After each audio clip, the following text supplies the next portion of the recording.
Welcome once again to Sunday School on the Go. We are on lesson number 19. Now, last week's lesson was focused on growing in love, growing in the love of God. But today, our lesson is a very action-oriented lesson. In fact, it demonstrates a story about how to take action about the right things. And today, our lesson is about courage to take a stand.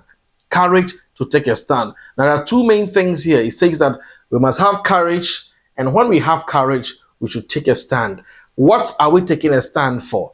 Now, our lesson central truth says that God gives victory to believers when they put their trust in Him.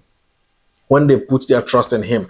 Now, our lesson today focuses on the story of Esther and Mordecai and the victory the Jews had against a powerful force who was called Haman. Haman was a powerful force who threatened the very life of the Israelites who were in slavery. Now, the Bible says that this threat came to the hearing of Mordecai, and he alerted Esther, and Esther declared a 3-day fast. Now, this lesson, we are going to consider the book of Esther, chapter number 5 through to chapter number 8. Now, get time and read through, and it's going to have a beautiful time in this lesson. And the Bible says that in chapter number 5, after Esther has fasted for 3 days, Esther made a move. 3 days of fasting, she decided to take a step of faith. Now, the lesson gives us the impression that the enemy that was facing the people of Israel was a powerful enemy. Now, that brings me to one question. What do you do when your enemy seems to be stronger, more powerful, well-resourced than you? The Bible says that Esther decided that to take on such an enemy, you have to, first of all, engage your spirit. Build capacity in the spirit to gain courage that you may be able to take a stand. So the Bible says that Esther had fasted. After 3 days, she decided to make a move. She went before the king when she was not legally required to, permitted to. The Bible says in verse number 3, in Esther chapter 5, verse number 3, so then the king asked, "What is it, Esther? What is your request? Even to have the kingdom, it will be given to you." Now the Bible says that Esther took a step of faith, and the step of faith was reciprocated by the grace of God, making her gain favor before the king, to not receive the desired punishment for what she had done, but then her request being sought after. Now, that act of faith is what Esther demonstrated to show us that it is important to take a step when you want victory in life. As our central truth says that believers who put their trust in God will receive their victory from God. Now here, Esther believed and trusted in God and went ahead to take a step of faith which made God move the heart of the king, such that the king did not cause Esther to die. The Bible says that Esther gained audience before the king. Now we are realizing here that the courageous step of Esther was what made her make the move, and the courage of Esther was predicated by her 3 days prayer and fasting. The Bible says that Esther fasted, her household fasted, and the people of Israel, the Jews in that land, all fasted to support her. Incredible. An entire people fasted that one person may obtain the deliverance that they need. Because I remember Mordecai's statement that if you think you are safe in the palace, don't be deceived. God will bring deliverance from somewhere. Esther did not want God to bring deliverance from somebody. Esther took the step to secure the deliverance of her people. Whoever you are, the deliverance of your house can be in your hand.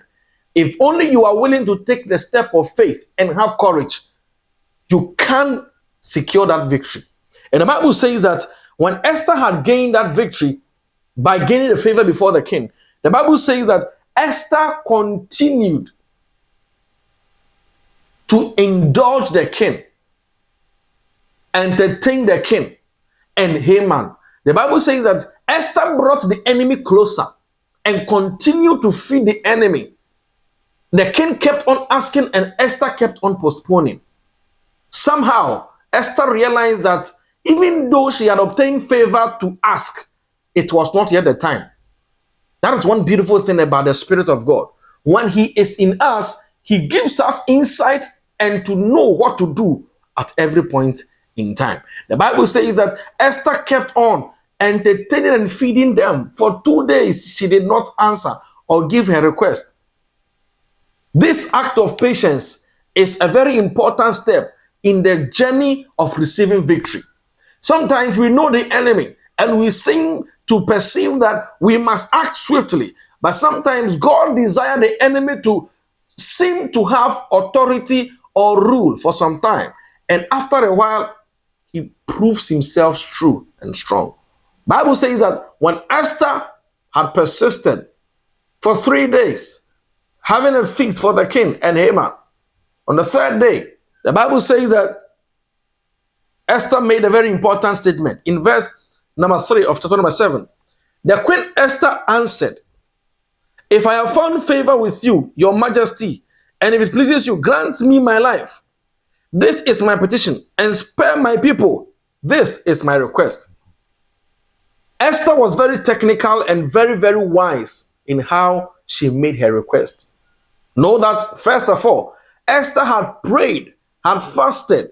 People are praying and fasting for her. The spirit of wisdom had already endued her. So she was knowledgeable and wise in even how she put her request. The Bible says that in verse 4, she went on, "For I and my people have been sold to be destroyed, killed, and annihilated.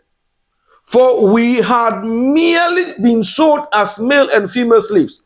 I say, for if we had been merely sold for slaves, I would have kept quiet, because no such distress would justify disturbing the king. She's making a point that if the matter was not of importance, I would not have dared enter when I was not supposed to. The Bible says that in verse 5, King Xerxes asked Queen Esther, "Who is he?" The king perceived that somebody must be behind the vexation of the soul of the queen. The Bible says that where is the man who had dared to do such a thing? In verse 5, Queen Esther now gave the response. An adversary and enemy, this vile Haman. As this conversation was happening, Haman was standing there clueless and completely blown. He didn't know that he was the one that Esther is pointing to. Haman did not know that Esther was part of the people he had plotted to destroy. Esther exposed the enemy at the right time. At this time, the king was very angry and was more eager to know the request of Esther. So when Esther put a request in, the king was eager to accept and swift to answer and swift to do something about it. The Bible says that Mordecai, who was Esther's benefactor, was able not only to bring deliverance through Esther, but also to draft the letter of authority for all the Jew people to stand and fight for their liberty. Remember our central truth: God gives victory for those who put their trust in Him.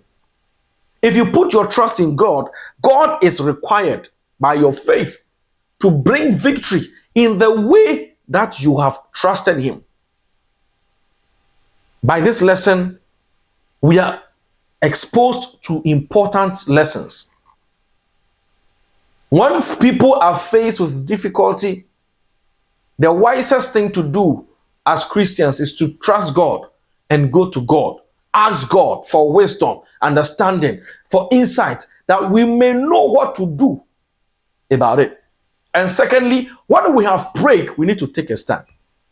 To take a stand means to take action, to remedy the problem, to bring about a solution.